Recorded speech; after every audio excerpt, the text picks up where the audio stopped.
Hello, everyone, and welcome to the latest Charity Chats. I'm joined with my usual partners in crime, who today are side by side, which makes me nervous. So we have James Saunders from More Kingston Smith and Charles Mosquita from Quilter Cheviot. My name is Catherine Rastomji from Shakespeare Martineau. And for today's chat, we're going to go a little bit off-piste and try and finish with a quick fire round, but let's see how that goes now that I've said it out loud. And what I'll start with this week is the fact that it is Charity Fraud Awareness Week, which when I first saw it, I thought that's a really depressing state of our world, really, isn't it? That there needs to be a Charity Fraud Awareness Week. But bearing in mind, I suppose, the level of charity fraud in the sector, which was estimated at £2.7 million last year. James, I think more so on a financial side, do you have any thoughts and observations really in relation to fraud and the charity sector?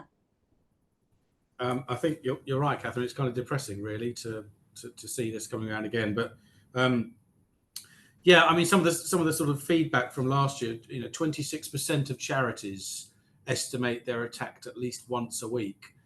19% have experienced a negative outcome as a direct consequence of a cyber attack. And we're looking particularly at cyber attacks and the threats from poor levels of cyber security. That's the big risk at the moment. That's where the charity the Fraud Awareness Week object is really to look at that cyber security.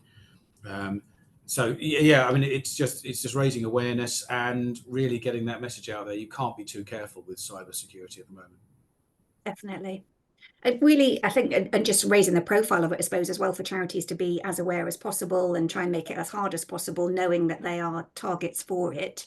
I suppose, Charles, I'm going to come to you next. In another story that we've seen, I think in the last week, similar to the RSPB tweet a few weeks ago now, where I suppose that imbalance between the exec doing something and the trustees maybe not being aware of it or not being in agreement with it. And this week has been in relation to Comic Relief and the chair stepping down. I don't know whether you want to pick up the story from there, Charles, and let's have your thoughts. Yeah, I mean, that was all to do with comments on around what's going on in Israel and Gaza. I think Comic Relief, according to the press, and I have no inside knowledge of this at all, of asking to stop the offensive or whatever. I think the bigger picture here, isn't it, is around trusting your executive to make the right decisions and avoiding, I suppose, issues that can be extremely complex and contentious. And I think this also leads into the subject around campaigning and what charity should and shouldn't be doing. I suppose the two things that I would say. One is, I think you need to take a step back and just think about what the impact of what you're saying is, and also being very clear about when you're expressing something personally, where you're expressing something personally, but actually you are aligned to an organization, and therefore those comments will be linked to that organization. And when you're commenting on behalf of the organization, I mean, the RSPB bit was somebody who wasn't part of the executive, I think, who had made a comment, and then their reaction towards those tweets. I mean, social media is a very, very difficult area.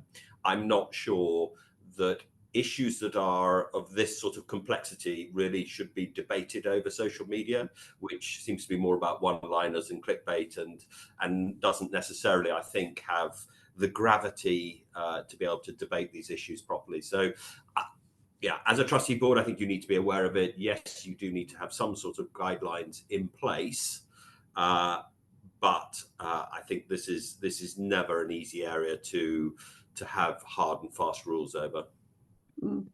I definitely agree with that. So chaps, ready now for a bit of quick fire. So try and just give me a few things that whatever occurs to you as we go there. So starting with the Charity Commission, we'll be having a new chief executive coming in the spring next year, I think. What do you think that impact will be, if any, whether there'll be any change with that relationship with the sector? You've been quite a vocal critic at times. What do you hope to see? I think it's a very important appointment. but also think the chair has equally, so the relationship between the chief executive and the chair. I mean, we don't need to go back too far with the Baroness Stowell and having really, I think, a very poor outcomes. I think the challenge for anybody coming in is this balance between being an effective regulator, being also a voice for the sector, and I do think they have a very important role. One, feeding into government and influencing what policy is going on, but also educating the public about what good looks like, and probably destroying some of the myths that are around charities and people's expectations of what goes on. So I think the chair's appointment is a really important one, but it's as much about the external voice as it is around the regulation of the sector. Yeah, I agree with that. I think the sector's reaching a bit of a crossroads, I'd say. It's the economic headwinds are horrible at the moment. There are an awful lot of challenges to an awful lot of people, but particularly our sector and various subsectors. I think personally, the Charity Commission, the CEO, there could be a real leadership role there if they want to take it. It hasn't been taken up in that sense by the past couple. It could be. That could be It could be a real turning point.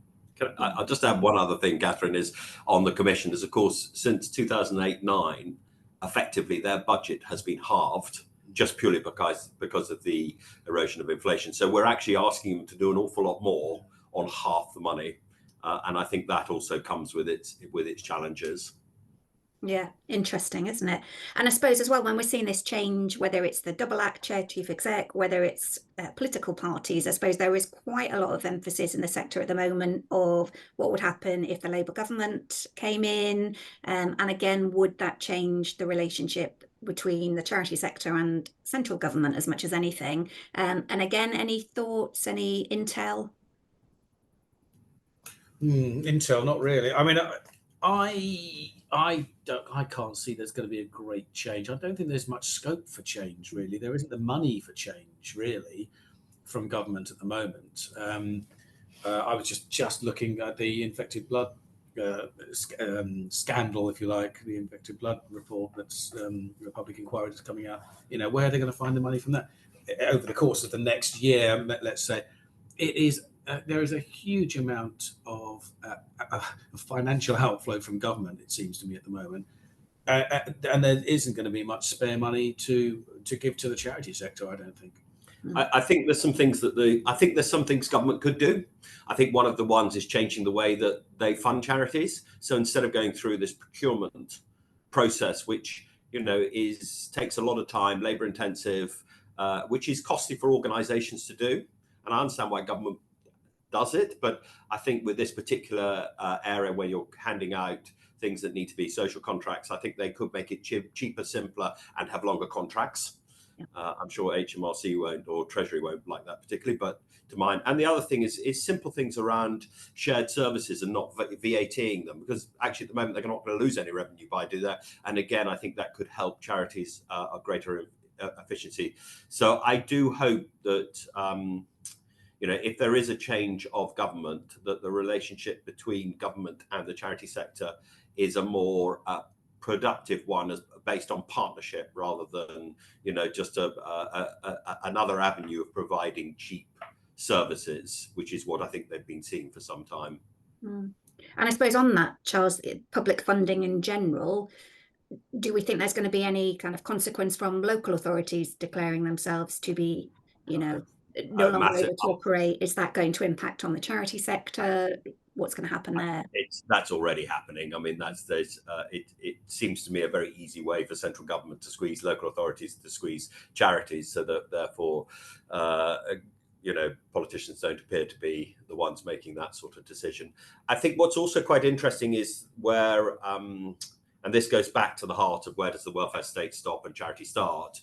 But those where there is a statutory obligation to provide a service, you're getting a number of charities handing back those contracts to local authorities, and local authorities suddenly finding the money. So I think where we have had a period and an unsustainable one where charities have been subsidising because of course they're driven by what's in the best interest of the beneficiaries, which is completely understandable.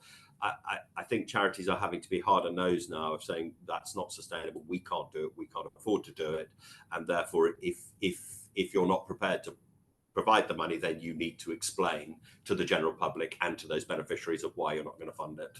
It's a key element at the moment in my world of audits. This current audit cycle, the reporting that I'm doing to boards, one of the points arising is, look, everyone's reporting at the moment that the local authorities and the local councils are taking forever to pay. They're changing their way they pay to arrears rather than advance. They're doing everything they can to extend payment runs, and many clients now are saying we're really worried if any of these councils are going to declare bankrupt, follow the pattern that's been set now, and are we going to be in the middle of next year and suddenly we're going to find that we've got a massive debt and a whole chunk of services which we're not being funded for. Yeah, absolutely. And I can only think, James, that the Charity Commission have listened to our previous sessions as well, because when we talked about debanking in the charity sector, we then had a letter from the Charity Commission, I think primarily, to UK high street banks, explaining to them they need to better understand how charities operate, their legal structures, all of those sorts of issues. And again, is that something you're seeing with your audit and financial work, that's more of an issue in the sector? Only the same issues, unfortunately. The banks are not changing anything yet, and indeed any that I've mentioned in the past 6 months have only, they've only got worse, really, these circumstances. One that I was talking to the other day is still trying to cash a check that one of the banks gave them when they shut their account, gave them a check. And, it's very frustrating indeed that they basically got a chunk of money they can't get access to. And it comes from, I'm afraid, I've said the point before, but it comes from a lack of understanding of what charities are, their corporate structure, and who's in charge of them from the banks, I'm afraid. Yeah. And again, does that lend itself to who is the voice of the sector? Is that partly our fault that we're not explaining to others what the sector is, how it operates, what it does?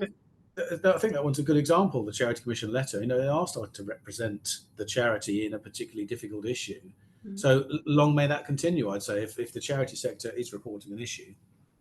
And indeed, the Charity Commission started the process in a way by surveying the sector for their feelings and their responses. So yeah, it's a good one to run. Yeah, I think the umbrella bodies, so NCVO, Akivo, and CFG particularly, probably ACF as well, need to be working together and actually probably on the bigger issues have a single voice out there so that they are doing that. And I'm not sure how easy that is to be done, but to my mind, that is such an important role for them to fulfill.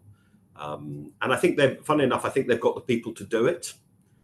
But it just doesn't seem to quite happen. And I suspect there's a lot of things going on that we don't necessarily hear about.